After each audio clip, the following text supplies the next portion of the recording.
This is a visible stain on my shirt, I wonder. Shotgun wedding and a stain on my shirt. Hi everyone, and welcome back to Project No Buy. This video is the August recap covering everything I bought, everything I wanted, and miscellaneous other odds and ends. I'm going to try this month also not having a title card, see how that goes. I mean, you can let me know if you prefer to have it versus not, the music and all that as well. I may skip this month and just see how it goes and just use an outro of maybe that Ravel pizzicato movement and make it more of a channel signature rather than switching it up on a monthly basis.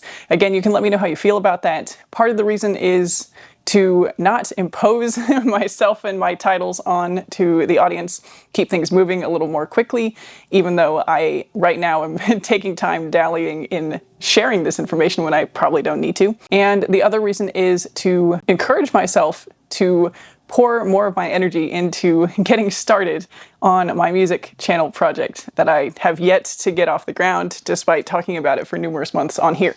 And I know I really just need to start, and starting may in fact be the hardest part. And so I don't necessarily want to devote a possible session that could be devoted towards that project to recording some quartet snippets for this channel. I don't know, you let me know if you like it or not. I probably should have done a poll before this, but we'll see, we'll find out. I think that's all the housekeeping. I did also want to address a couple of comments. It's always the vocal minority perhaps, but whenever I post a video that's critical of especially capitalism, but even consumerism, I get comments about how it is up to me or up to the purchaser to hit the buy button, and therefore I just need to stop buying things, you know, essentially. And it's maybe, again, I'm preaching to the choir here because those of you who watch these videos, the recaps, maybe aren't the kinds of people to comment those things, but I just wanted to clear the air because if I speak about it, then perhaps I will feel better about it and not so butthurt about these comments that occasionally come up. But basically, my whole channel, the basis of this channel is a personal accountability project, and again, those of us who are here watching this probably are acutely aware of this and have felt the personal desire to be accountable, to change our own personal habits in this landscape that encourages consumerism. And so there we go. Now that I've cleared the air there, I can move on in good faith and at least know that I've said it on this channel before that I'm not trying to skirt my personal accountability. I'm not trying to advocate that we all skirt personal accountabilities and ignore that side of it because it's a futile endeavor in the midst of a system like capitalism that encourages purchasing things we don't need and production of things we don't need and creation of needs that we don't actually have, and etc. But there we go. Let's move on. Now, I might have even titled this video somewhat clickbaitily, clickbaitily, is that a word? In that I am kind of maybe stepping away from doing a hardcore personal no-buy, even though I said, I think just last month, that I really wanted to do a hardcore personal no-buy. But I have to accept that time and time again, this has not worked for me. And although perhaps I had arguably the best results during 2024 when I was trying to do a no-buy and failing, I don't know that I can continue with this mindset in a sustainable way. Now, Project No Buy, the spirit of Project No Buy is not changing in the least, in that I'm trying not to buy things I don't need. Like, that is the goal, and that is the perpetual goal.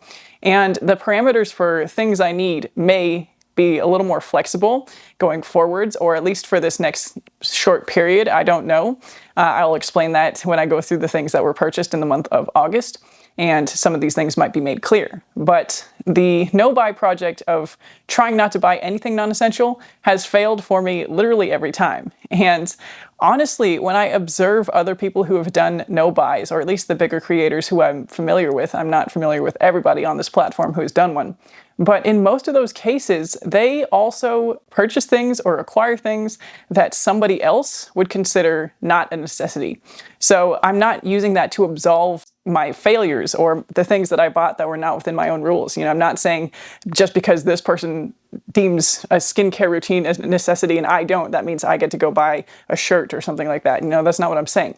But it is one of those things where I have done a lot of work in I guess, decoupling myself from the narratives of consumerism and the reasons of buying things that aren't because I need something. And in doing that, I've also had a lot of these kinds of recurring products fall out of my life, in that I now realize that a skincare routine doesn't bring me any value. And so that's not something that I've spent a lot of money on even recently, but it's also definitely not something I'm going to spend a lot of money on going forward. And so it's not to say, again, it's not that because I don't get the skincare routine, I should spend that money elsewhere. You know, that's not what it is. But I guess what it is that the thinking and the, overanalyzing perhaps, that I've done here has freed me from a lot of the desires I used to have before. And so, you know, a fashion trend, for example, would be something that I wanted to try before. And it wouldn't have just been one of them, it would have been 10 of them or 20 of them. And I would have been on the resale apps, cycling through, reselling my own clothes to afford the new ones, or cycle that money so that it's not too much expenditure and it feels less wasteful doing it on the resale market instead of buying new, even when in reality, it's just perpetuating the cycle of consumerism, especially when it's the trendy items that have recently been purchased and decluttered and are just kind of cycling through multiple people's closets. So, you know, I don't categorize that the same as going thrifting in a local thrift store where the items might be 20 years old or 10 years old, or, you know, not current trends to cycle through that will honestly probably be leaving my wardrobe sooner rather than later. I've got an upcoming video about the clothes that I didn't wear all summer, and sadly, some of those are the clothes that I broke no buy for either last year or this year. And so we'll get into that later. But my point here that I am struggling to get back to is that I have done the work of trying to do a no buy. Whether successful or not, I'm going to continue to do that work. And in doing that work, I am getting a lot better at identifying the things that actually bring value to my life and are worth consuming, worth buying, worth bringing in, and the things that are not worth it, and the things that I will decidedly not be buying ever again, hopefully. And I think a couple of other videos this month will address that as well. The things that I would never buy, things that I have continued to use even though they're not perfect, you know, things like that. So you can stay tuned if you are interested in those kinds of ideas. To tie it all together, I guess, this is definitely not me giving up, and nothing practically is going to change. I'm going to be sharing every month the things that I bought, the things that I wanted and didn't buy, any other thoughts related to that. And I probably will share, you know, continue to share the things like eating out or things that were not strictly necessary, just so that there's this balance in my own life. You know, this is a personal accountability project, like I said. And so this video each month does kind of help me note patterns, or I keep a journal entry here about the things that I purchase each month, and I can categorize them. I did that in a video last year in 2024 of everything I bought and what categories they were, what I spent where, and I can continue to do that. And it is valuable for me to see that and to make sure that I'm not succumbing to lifestyle inflation, although I haven't started getting paid my new rate after getting a raise yet. That'll start in September, October, hopefully, fingers crossed. There's contract negotiating going on, but I am determined not to fall into lifestyle inflation, and I'm determined to get better at the default of saving money, fully funding the emergency fund. My goal is to get to 6 months, and we have a house, so the house payment is really large. So 6 months of emergency fund is kind of a big number, and it'll take us a long time to get there. I mean, when I say a long time, it might be 7 to 10 months, I guess. And again, one can argue that perhaps everything that is spare should be allocated towards that emergency fund until we get there. I will say we do have 3 months of it fully funded, and this 7 to 10 months is what it's going to take to get us. We actually have a little bit over half right now, and so that's what it's going to take us to get from half, or a little over half, to the full funding of it. And so we're not operating with no emergency fund, but I know some of you out there will probably think that I shouldn't be saving for an electric instrument if our fund isn't fully funded, and you are probably right, but I'm also probably not going to do it that way. So, you know, there we go. This is not a financial advice channel, and I have my own existential dreads and doubts on how long I'll be able to live in a healthy way, and I don't want to waste any time that I could be developing this other career skill.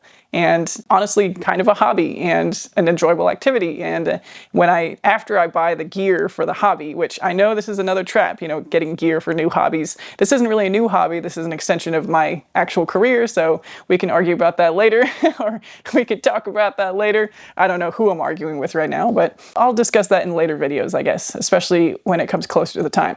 And it goes without saying perhaps, or it's, stating the obvious a little bit, but as long as I haven't purchased the electric instrument yet, I will have that money being saved. And so I could change my mind at any time and say, oh, actually, I'm going to put this in the emergency fund.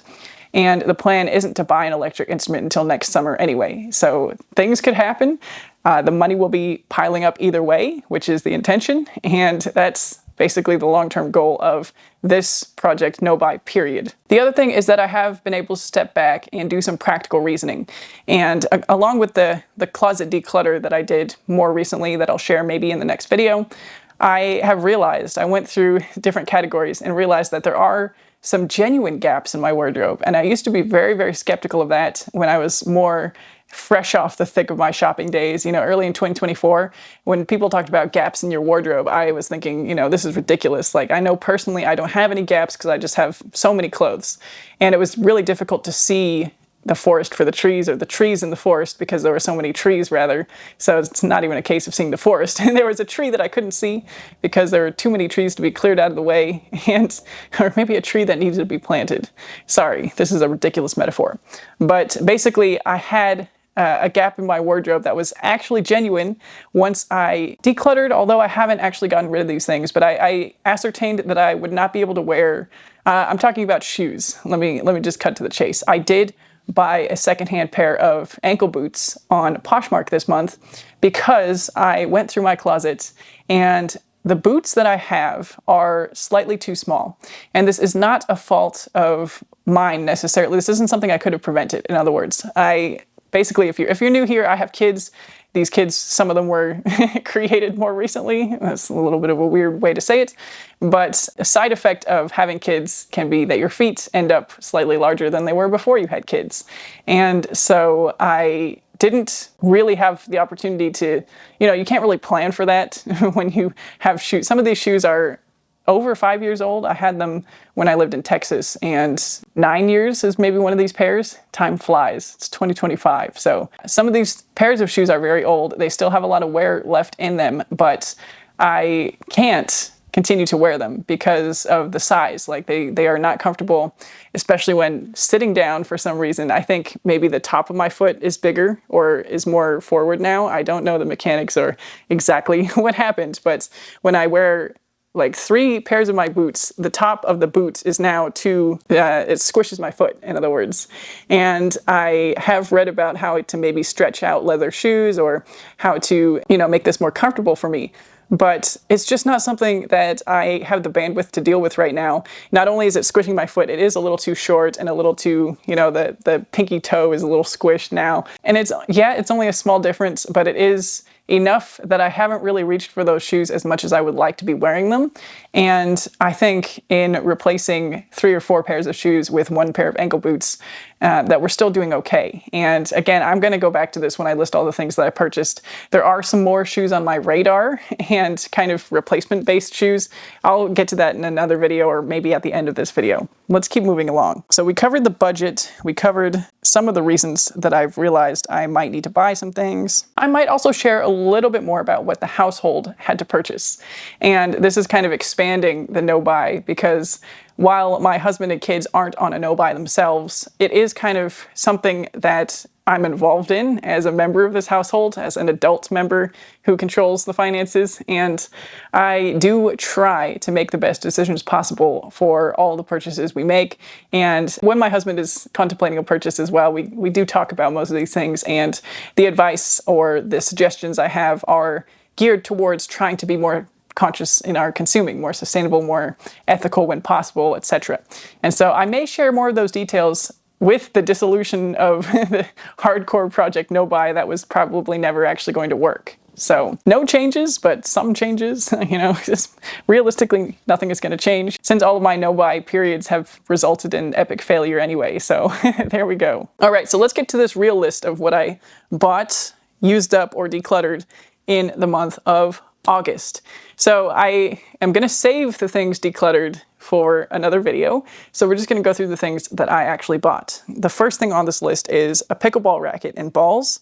My portion of this, I split it because my husband got a pickleball racket as well, and we share the pickleballs. So this was from a local sporting store, and my portion of that cost was $80. And again, this was kind of a conscious decision because these are things that wear out. These are things that we plan to use for a long time. We had family guests over who introduced us to playing pickleball, and it was just a really fun time and a form of exercise that I could see myself continuing to do, and we have continued to do it after they left. And we wanted to support the local business rather than getting a slightly cheaper, not that much cheaper, but slightly cheaper racket from a big corporation like Walmart or Target, where we could possibly have saved $10 to $20. You know, I could have maybe got the racket and balls for $50 or something like that instead of $80. But again, when we have the means to do so, we want to support the local business. And while I don't want to advocate for spending more money or you know, it's a complicated thing, right? Because it's not a substitute, or it's not something to encourage more shopping. I guess it is a substitute, but it's not something to encourage more consuming, right? That's the goal. We don't want to be browsing local businesses for things that we don't actually need.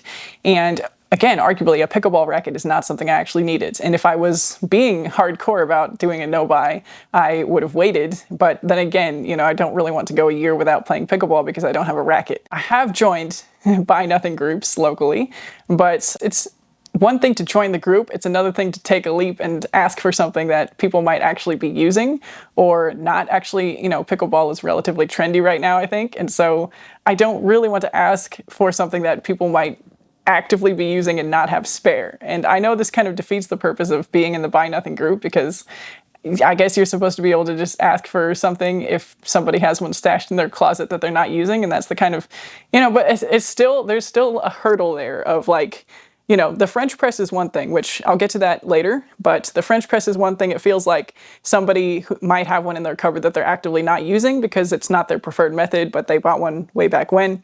They're a cheaper item, I think. You know, you can get one new for $10 to $15 or maybe even less, and you could probably go to a secondhand store and find one. Whereas I don't know that you would find a pickleball racket in a secondhand store right now, just because of how trendy they are and how kind of, to me, it feels like a newer sport, even though it's not, but just the prevalence of it in the current sport options, I feel like, is rising now. And so, you know, all of this is a me problem. All of this is, you know, it's not that I don't want to have a secondhand pickleball racket or anything like that, but it just wasn't something that's, certainly not in August, it wasn't something I had time to do because, again, our family was visiting and we didn't have any equipment. And so if we wanted to be able to play during their short visit of a little less than a week, we had to be able to source one at that time. And, you know, waiting for a Buy Nothing group, driving all across town, it might not have been practical or doable. And again, I'm not trying to advocate for anything in the name of convenience either. That's also a trap of consumerism.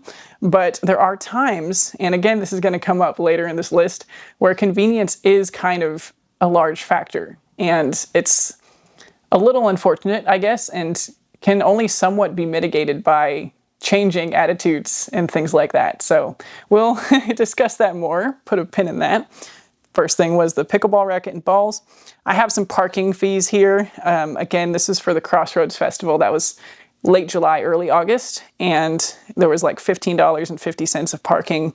That was an amazing festival experience. I was paid, so it wasn't just, I could write this off as a work expense, I guess, and not share it as part of the no-buy, but I do tend to share every little expense that comes up, so just for fidelity there. There was also some drinks associated with after these festival concerts. We had 2 shows, and on the first evening, a friend got a drink for me and herself, and on the second evening, I got the drinks for me and my friend, right? So we just got each other back that way. So $15.34 on just those 2 drinks after the concerts. I also tend not to go out unless there's some work event. So for me, this is also like my socializing budget because it's harder to get out of the house just for a dedicated meetup with somebody.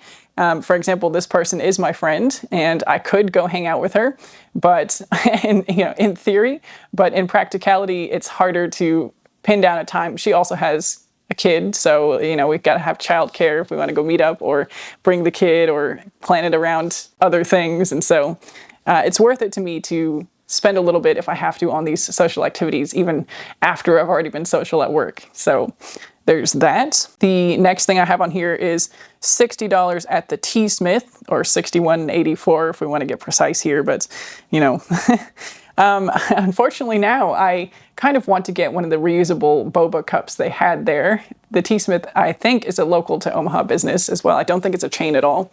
And they sell lavender buds. That's what I went in there for, because I make my own lavender simple syrup for my coffee.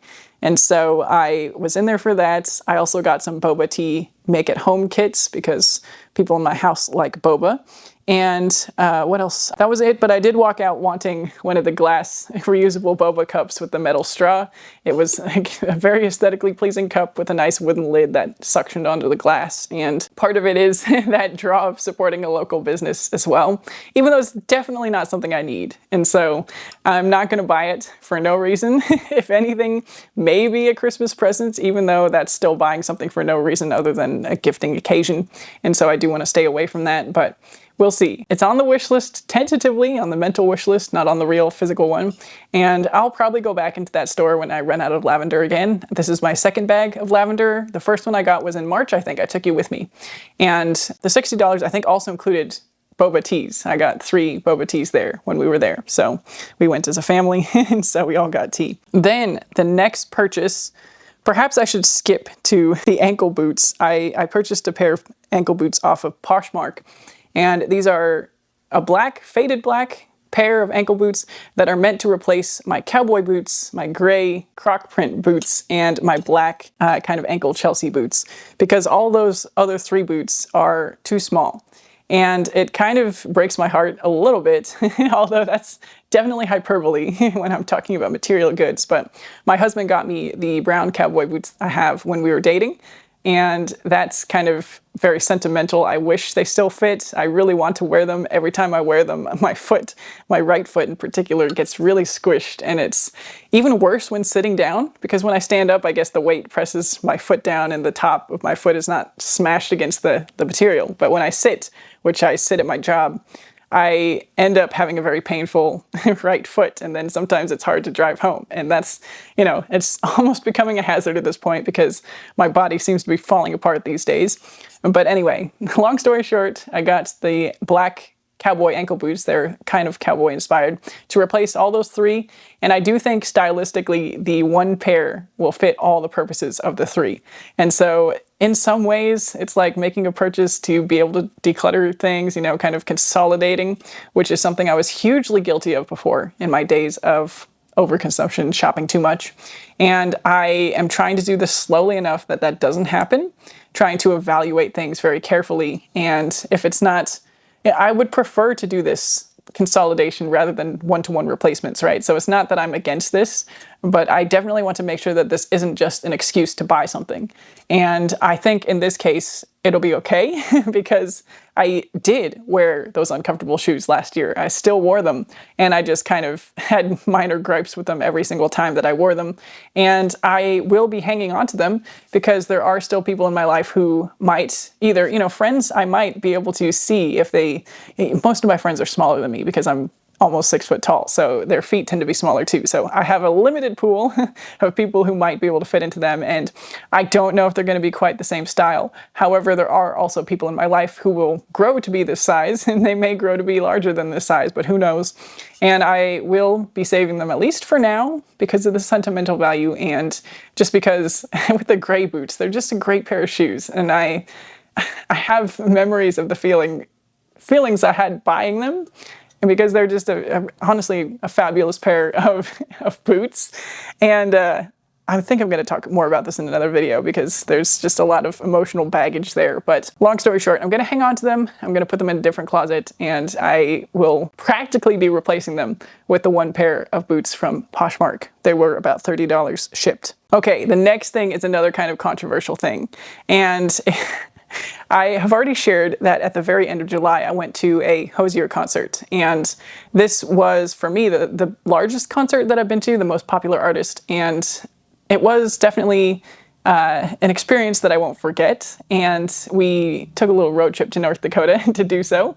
And I did not actually buy this t-shirt. I got a Hozier t-shirt. It's what I bought here. At the concert, I waited until afterwards and kept thinking about it. And they had, or the tour has, shirts for each specific location. And it just so happens that the shirt for the North Dakota location was a design that I do like. And Hozier is an artist that I do like enough to represent through wearing merch. And I know I've made comments about merch being something that maybe shouldn't even be made in another video. And honestly, what I had in mind with the merch was things like intellectual properties like Hello Kitty, Harry Potter, large things like that, where it's somewhat experience-based, but it does also creep over into the fandom arena of like, how many things can we sell you just because it's got this person on it?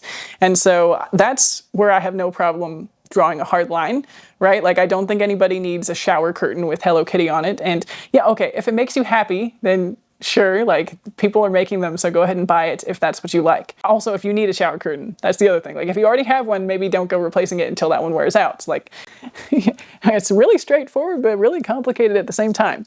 Basically, if there's something you need and you can get a version you like better, there's nothing wrong with that. But also, I do question that these things are being made just because people will buy them for the character. And so all these things can be true. It can still be a good purchase for you, but it can also still be a bit of a money grab from the people making them. Anyway, I don't necessarily consider things like a band t-shirt the same way. And again, you are free to disagree with me here. You're free to think that I've failed even harder or totally lost my grip on reality.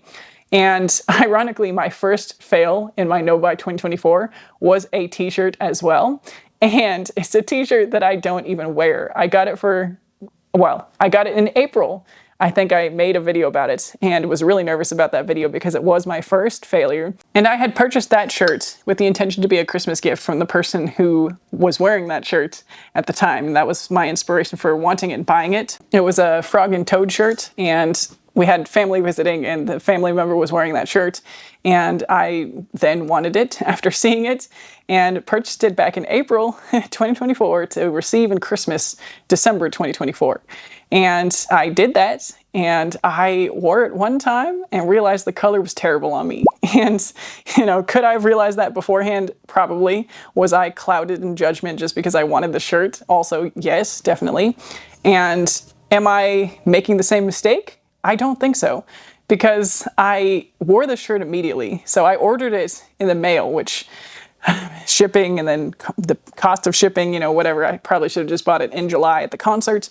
But I also do think there are some upsides to having waited and thought about it and made the decision in a slower way, rather than buying the merch at the concert when I didn't plan to buy anything at the concert. And taking my time about it, making the purchase in August, paying the extra $5 of shipping or whatever. This was like a $50 t-shirt all in with the shipping and all. And I also kind of knew I would have a practical use case for it because one of the shirts that I typically wear to work is getting rips around the neck. And while I don't mind that at all, and I will continue to wear that shirt at home and for errands, I just question whether it's an appropriate look for work. I think our dress code does say something about no ripped clothing, just in general. And so I know that having this it's another gray shirt with a musician's name on it, right? It's a John Denver t-shirt. And this one will be kind of a one-to-one replacement for being able to wear a gray t-shirt at work without rips in it. And I got the shirt and immediately wore it. I didn't even wash it, so I'm probably covered in residual chemicals. Wore it immediately, sweated in it, washed it, wore it again, slept in it a few days. I've basically been wearing it a lot, and it's currently in the laundry. And it's not a repeat of the Frog and Toad shirt where I got it in April, waited until December, wore it once, and just felt so bad in it because of the color being just, not the right one for me. I don't think I can dye it because there's a graphic on it. That would be either, the colors I would dye it to are colors that the graphic is containing, and it would look a little weird. And now I have this shirt that I don't know what to do with, or will give to somebody else eventually, or possibly even donate. Like, I don't even know. I'm making these decisions more slowly now, especially after the ThreadUp debacle of sending clothes there and having things not be accepted, or having brands go unrecognized. And I didn't know you could actually go in there manually and change these brands, but the things had already sold by the time I realized that. And yeah, I don't want to do that again. So yeah, I got the Hosier t-shirt, no regrets. My husband did also say that it could be a gift, and he went to the concert with me. And I think one of the other reasons to dispense with the hardcore Project No Buy challenge rather, I'm still on Project No Buy. One of the reasons to dispense with that is kind of the gifting loophole, because I don't like that idea of like, oh, I could get it for you and then it wouldn't break your no-buy kind of thing. Like, I don't like that. There's all sorts of reasons, men controlling women's finances, etc. Like, that's not, I don't really want to have that be a loophole either, of like, oh, you can get me this for Christmas and then, you know, we can buy it that way. I could buy it that way. So it's just, yeah, another reason to maybe change the rules of my project a little bit. And I guess on that note, the spirit of Project No Buy is to make this a perpetual state of not buying things that I don't need, or making sure that the things that I do choose to buy are the things that get regularly used and become a part of my life in a way. And, you know, it might be a little odd to say that this t-shirt has become a part of my life, but if I wear it regularly, then it kind of is, right? It's something I regularly use. And that's the kind of result I want to have with everything that I buy. And so Project No Buy is about making sure that those decisions are in alignment, I guess, that I know what I need, I know what I'm going to use, and I take the time to decide and consciously think this over before making any purchase. So I guess the reality is that Project No Buy is kind of a perpetual state of low buy that is the ultimate goal. And I do think it was important for me personally to try for a complete no buy, at least for last year. And if I kind of mentally go in and out of that state this year, I still think that works for me. And if it doesn't work for you and you want to approach it as a low buy, then that's perfectly fine. Maybe through watching people like me failing at a no buy, you can learn how to go about it in a more sustainable way for you. And that's kind of the reason I'm still here sharing. So anyway, I don't consider this t-shirt purchase a symbol of the cycle continuing, with the first t-shirt purchase. I do see this as representing growth in this journey. Let's continue and see what else is on this list. There are some books. Now, I was doing so well in 2025 as far as not buying any books, and I had an instance where we were invited to a friend's birthday party, and we didn't have enough notice to get the things that they wanted. I asked the mom what we could get for gifts, because I know firsthand that it can be difficult to receive things that you don't actually want, and it can be difficult when your kids receive things that both you or they, either you or they, don't want to have in your house or don't want to have to manage. And so I asked directly, I said, what can we bring for a gift? And they told me, and one of the things was some books. And I did not have enough time between getting the invitation and having to go to the party to go to my usual source of books, which is thrift books. So we did make an Amazon order because we also wanted to replace our dish brush. And yeah, this is not a reasonable, if you are firmly anti-Amazon, needing a dish brush and needing to get some books on time is not an acceptable reason to use the service. So I'm not advocating for this at all. And there are alternatives we could have pursued, although they do become more difficult when you have less time. And so, we could have gone to a physical store for a dish brush. We were looking for one with replaceable heads and one that would last a long time, because our eco-friendly wooden dish brush is no longer usable because the head part is not able to be attached to the handle. And that's just through years of being used, but it is something that I would like to avoid if possible, right? Like, we got, again, this is something we had in Texas. So we got over 5 years of use out of this. We had replaceable heads, so we replaced the heads, but now the heads can't connect to the handle anymore. And so luckily we were on our last dish brush head, so it worked out. We don't have to waste anything. But this time we got, regrettably, maybe a plastic version that will hopefully last longer. And again, just the heads need replacing. We don't recommend it. I don't recommend it. Actually, I think the eco-friendly, I think they're different types of bristles, but I think those actually worked better. So if I could go back and do it again, I would probably just get another one and prepare for it to break in a few years. But, you know, the jury's out. Is it better to buy a plastic thing that lasts longer that you don't have to replace, or is it better to buy the supposedly biodegradable one, although there was some metal in it? You know, what to do. So we got the dish brush, we got the books from Amazon, and I made a mistake here. I ordered the mascara that I typically use and accidentally got the waterproof version, which I cannot use because my eyes are sensitive to that. And so I had to return it and go back to the manufacturer for the mascara and buy it there. There was maybe a happy ending in that there was a sale going on the manufacturer's site, so I got 2 tubes of it for a discounted price. And so this will hopefully last me for the next, certainly 6 months, maybe 8 months. I do tend to go, you know, maybe 4 months in replacing mascara, so 3 times a year. I know there are different metrics for this. You might have a longer or shorter time frame on yours, and there's different reasons for different people. This is what works for me. Now, this is where we come to the mistakes. The mistake number 2, perhaps, the mascara being mistake number 1. I did also go to thrift books because I looked there first and was kind of looking for shipping dates and when it would arrive, if it would be in time for the party. I ordered one of those, the same books that this other kid likes. I ordered one for my kid as well because it was the sort of thing where if, you know, it's almost like a recommendation, right? This friend likes these books, my kid hasn't heard of them, let me thrift one and see if they like this book too. And they did, actually. It turned out to be a really big hit, actually, with all of my kids. They like to sit, and the ones who can't read will look at the pictures.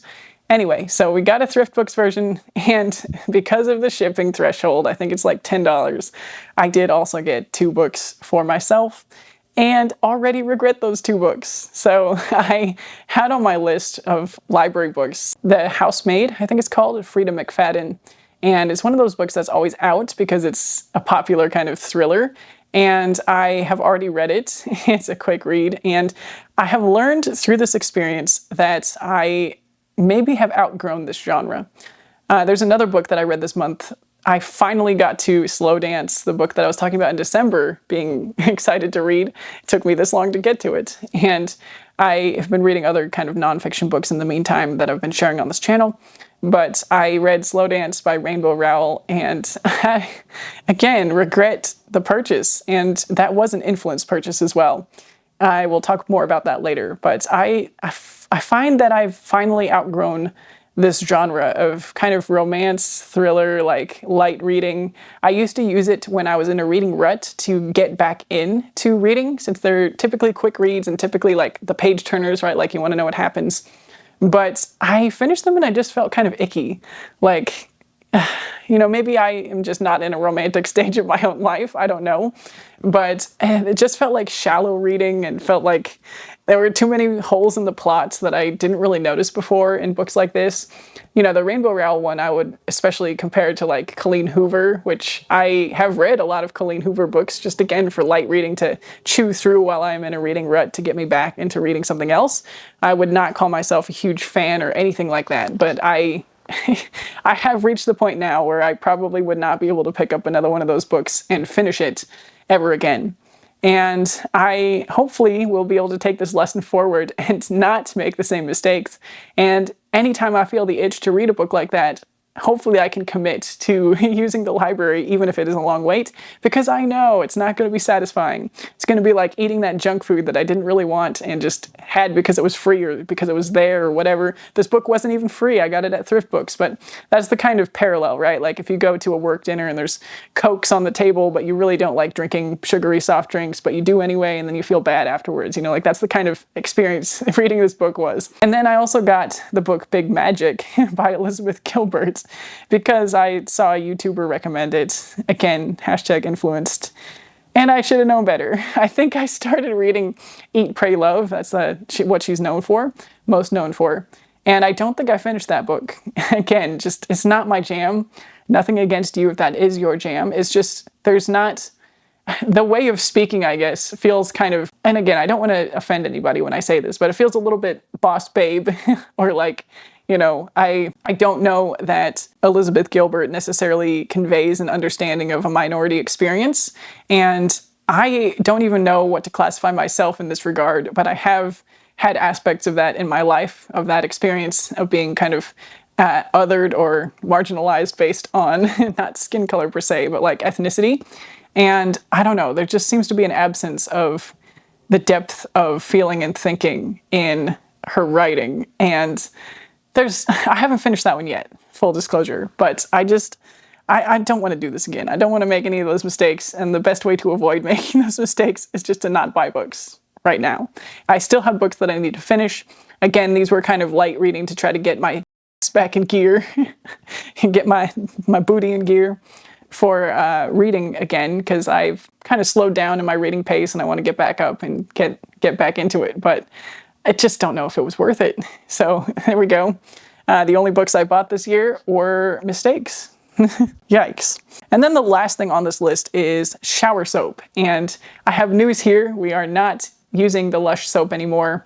We got a large bottle, I actually have it right here, of the Dr. Bronner's peppermint soap. You can get this almost anywhere. This is not trying to influence you to buy this.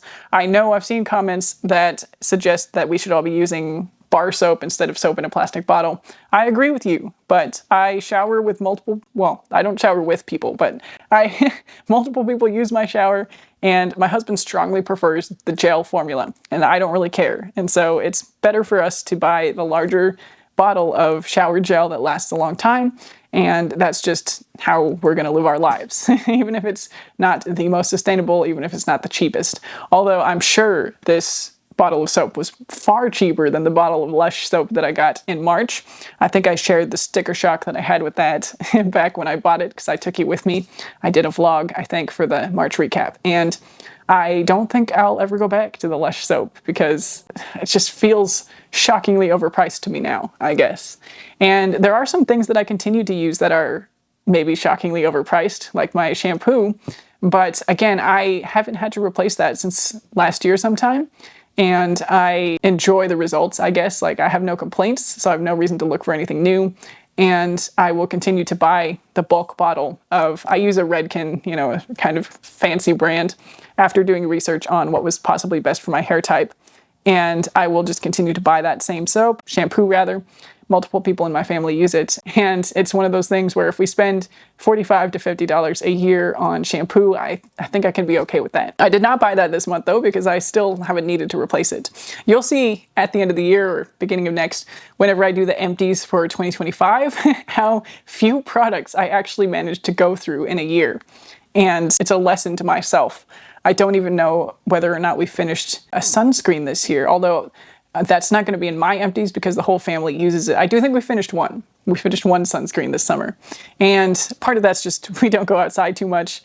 Part of that's because we buy the large bottles. So anyway, little tangent there. In other news, back to school shopping. I'm going to put that in quotes because there is some necessary back to school shopping. You know, the supply lists that you get from the school, I would consider that necessary because those are shared classroom supplies, at least at our ages, in our locations. And so you have to buy those to go back to school. We did, unfortunately, go to Target for those. Again, it's hard to find local alternatives for these things, and it's hard to make the decision as far as what the best options are. I don't actually, I'm not currently aware of any local craft stores or local school supply stores to me. And so I also didn't do the research. I'll put my hand up and admit that. Likewise with the ThreadUp video, I didn't do research as far as like what the seller experience was like. I just wanted to get those things out of my house. And so I take accountability for all the bad that happens here. I'm also just a normal person. That is something I flagged in terms of the Target shopping experience, because one of the things about becoming a more conscious consumer is realizing that supporting the larger companies, the ones that are convenient and easily accessible, is often the wrong thing to do, or often not the best thing to do, right? Let's not say it's the wrong thing, but it's definitely not the best. But there is some retaining of normalcy if you do shop at those places, right? And by that, I mean, it's normal to go to Target in our society. It's not normal to obstinately boycott these large stores that are right down the road. And we're not at the point of being able to do that yet, as far as having ease of getting places quickly and not having to drag people along and etc. And knowing where these things are. We've been here a few years now, but it still takes a long time to find these local gems. I'll share more about that, I think, in another video perhaps this month. I don't know. But we went to Target for the school supplies. We also went to a secondhand store for clothing and then ended up going back to Target. This is not on the same day, but back to Target for things like socks and underwear. There was also a shoe order online. We didn't have the sizes in store from DSW for kids' shoes. And this was the extent of the back to school shopping. And it's one of those things where the shoes actually were not technically immediately necessary, but it is one of those things where when the day comes that the size is no longer appropriate, we may or may not have the time to go find the right pair of shoes at the store. And so I do like to have the next size up ready to go, at least in one pair of shoes, so that people don't have to go to school possibly in uncomfortable shoes for who knows how long until I get the time or wherewithal to find the next right pair. And it enabled us to make perhaps a more conscious decision than having to scramble to get the right size would. At least that's how it feels for me now. And so that's how we chose to handle it this year in terms of back to school shopping. What ended up happening in a practical sense is the secondhand store was where the kids picked out some things that they liked. So it was kind of like the fun clothes. And then the necessities, the basics that we would have a harder time getting sustainable or secondhand, the underwear and socks, a pair of leggings. I do repair our kids' leggings whenever they wear holes in them, and I try to repair them for as long as possible. And so they're one of those things that's tricky to thrift because they do often develop holes or get loose seams and things like that. So that's what we ended up getting at Target in this case. And I'm not saying that I'm going to continue shopping at Target or Amazon just to be not too radical. You know, my conversation earlier about how there's some normalcy about continuing to use these mega corporations, right? Like it's just an observation. It's not something that I'm trying to cling to necessarily, although it is something that I noticed coming up. You know, the feeling of shopping there was like, oh yeah, everybody goes there.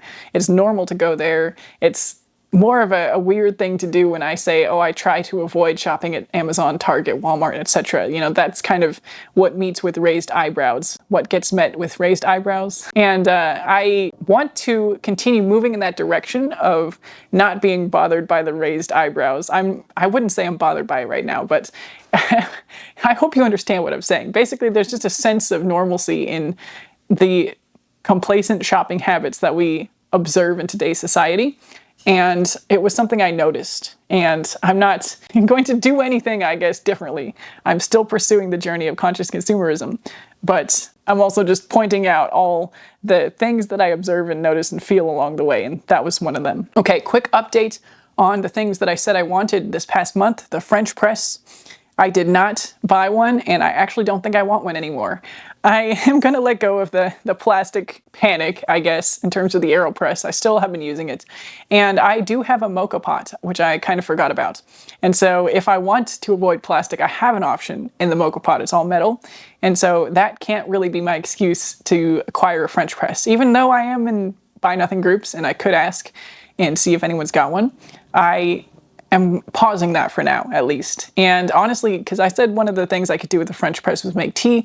I haven't drank tea. I typically only drink matcha, which you wouldn't make in a French press anyway. So realistically, it was one of those things that I thought I wanted, but didn't actually want. And if I acquired it, it would soon end up in the back of my own cupboard as well. Update on those silver hoop earrings that I talked about.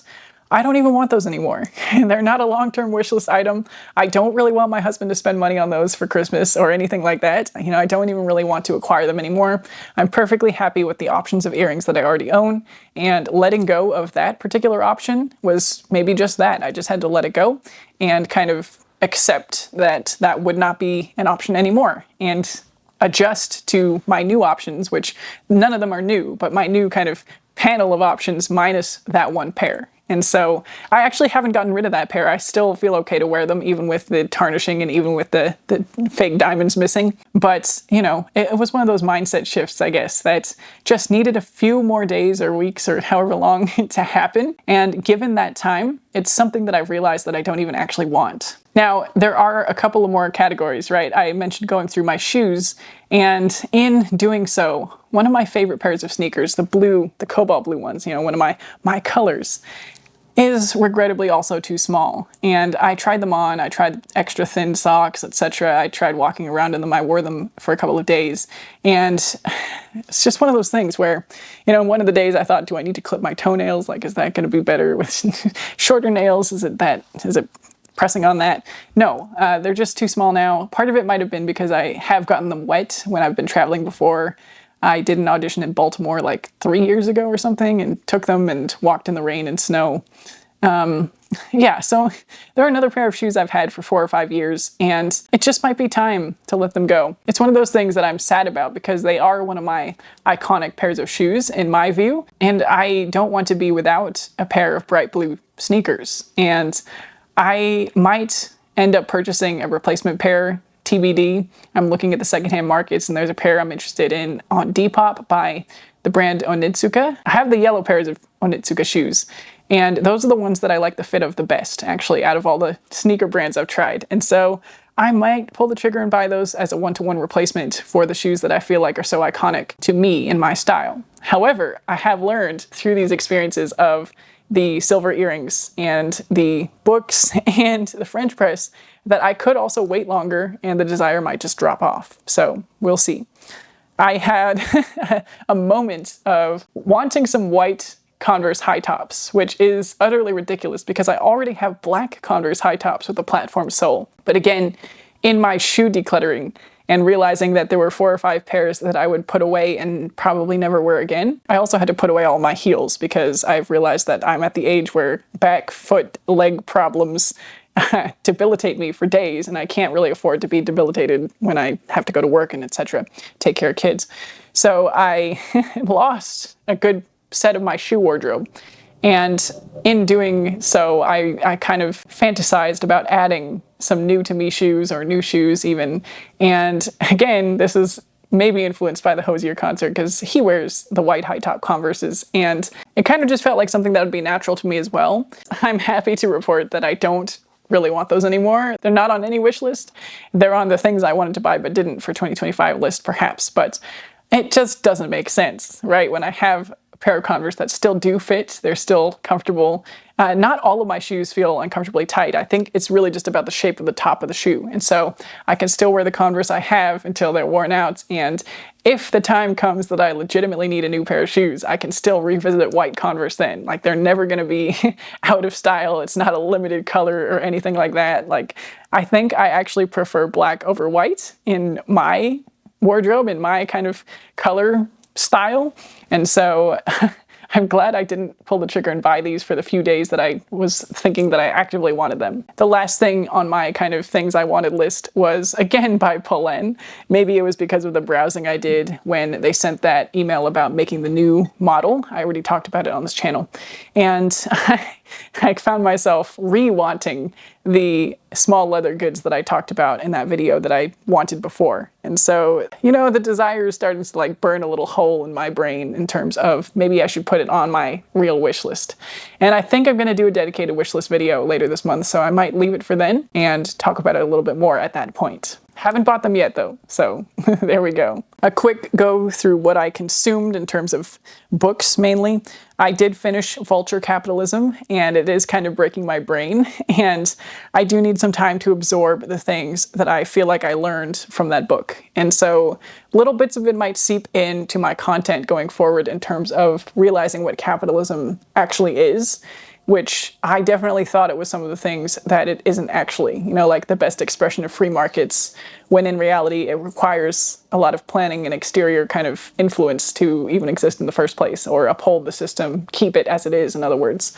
So I guess, you know, I blame it on the fact perhaps that I didn't grow up entirely in the US. I didn't have any economics background or classes or US history even, or world history even. I took New Zealand history in school, which is kind of a narrow window of study, and I was in New Zealand at the time, so that's kind of why that happened. But I just had this huge gap in my education, and I'd never really had a reason to seek anything further on that topic, at least when I was growing up and extremely devoted to trying to be a classical musician, which takes a lot of time. And so again, I'm not saying it's my fault or not my fault in not having any of this information. But I am getting it now in my early 30s, getting this information, better late than never. And I do need to go to the source. I know that. I need to read some Karl Marx, I guess, and think about it some more before I come out as an overt anti-capitalist or anything like that. But there are a lot of aspects of capitalism that I really don't like. And so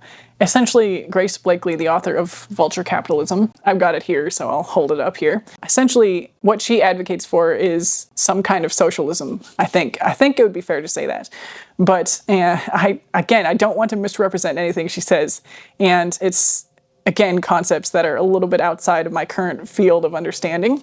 So I really want to be careful not to misinterpret. But there are some things that I think we can all agree are generally good or generally bad. And there's a lot of the after effects or side effects of the capitalist system as it is today that are bad. You know, like the monopoly of the large businesses, you know, they're able to buy the smaller businesses so that they don't have competition. They absorb it. The ability of large businesses to influence politics to the extent that they do. You know, I think that's something that we can say is bad, right? Like, I don't, again, maybe this isn't the video to argue about that, but, or to share those ideas rather. I don't know why I'm saying argue so much today. Maybe that's just the mood I'm in. Moving on. I finished reading OK Days by Jenny Mustard.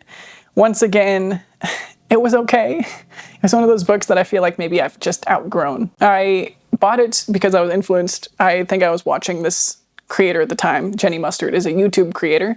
And I wanted to support her and also see what her writing would be like. And also my local library was not, they didn't have a copy at the time that I purchased it. So I don't know if they do now or not. I just know that I did look and they didn't have one. So I decided to purchase one. And I would not do that again, honestly. I've learned my lesson, I hope. Again, the Rainbow Rowell book, Slow Dance, I was influenced to buy that by Lena Norms mentioning it.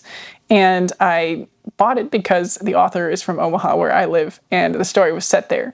And that was kind of a novelty to read a book set in what is currently my hometown. Other than that, I kind of regret it. So I hope to have learned. I am almost done with the book Alone Together by Sherry Turkle, which is about how robots and the internet and being connected all the time has reshaped us as humans. And that has been really interesting, actually. So I may talk about that more on the channel. It was much more interesting to me than The Anxious Generation, which I mentioned finishing in an earlier video. And some people wanted me to talk about it, actually. But I don't really feel like there was much for me to talk about after reading The Anxious Generation. Basically, it's one of those books that, in my view, takes ideas that seem generally sound and kind of extrapolates using research that doesn't necessarily reflect, you know, like I feel like a lot of conclusions were drawn based on studies that weren't necessarily comprehensive or targeted enough. And I don't have examples. I think the book might have already made it into my donation bag. I don't really recommend it. You know, if you can borrow it from the library, then go for it. But I thrift books bought it and I regret buying it. And, you know, I think for anybody with a concern about phone usage or kids using phones too much, it's not going to tell you anything new. It might just confirm what you might already think. And there just isn't much use in that, I feel like. And yeah, I don't really recommend, but I also don't want to bash these authors. So anyway, Alone Together is the one I do recommend if you are concerned about technology use. That one was much more interesting. I haven't finished it yet, so there could be a curveball that makes me not want to recommend it. But in terms of Anxious Generation versus Alone Together, I would read Alone Together over The Anxious Generation. And then I did listen to some more music this month. I'm trying to kind of catch up on some artists whose discography I wasn't really keeping track of. So, you know, these are pop artists. There was a time in my life that I didn't listen to a lot of pop music because as a classical musician, I don't know, I was raised to not be too into radio pop music. Maybe not intentionally, but that's just kind of how it happened. And so I was playing catch up, listening to some Miley Cyrus, some Ariana Grande, some Radiohead, which I have a hard time getting into, even though everybody seems to think they're great. Anyway, I do have some new goals now, and I think they're based in some of my experiences seeking community, of trying to seek community rather. And I think my goal, I might have even shared it before, but my goal is to try to create a third space that's welcoming and has, provides a reason for people to be there through perhaps my performance art, music. That's maybe my long-term goal. I want to be in a place where I don't have to charge to play in venues like cafes or even just on the street, honestly. And if people want to give a tip, that's fine, but I would love to be able to just provide that as a service to encourage people to gather and have some community. And on that note, I do really need to get on to my music project. I've been talking a big talk and not been walking the walk for various reasons, the back injuries, etc. But it's time to start going. I have lofty goals, or had lofty goals of doing multiple pop covers each week, but I think I just need to start with something very small, one a week, one a month, just get the ball rolling. I guess I don't really know how to be accountable with that here because it's just one of those things that I just need to start doing, need to make time for and just do it. So anyway, hopefully by next month, I'll be able to share that I've done something on that. Maybe that's the little accountability push I can get from you all here. And with that, I think that is August thoroughly recapped. And I will say, tell me about your August first. Tell me your wins, your losses, the things you wish you could have done better or differently, things you've learned. I would love to hear it all. And with that, now I will say bye for now and see you in the next one.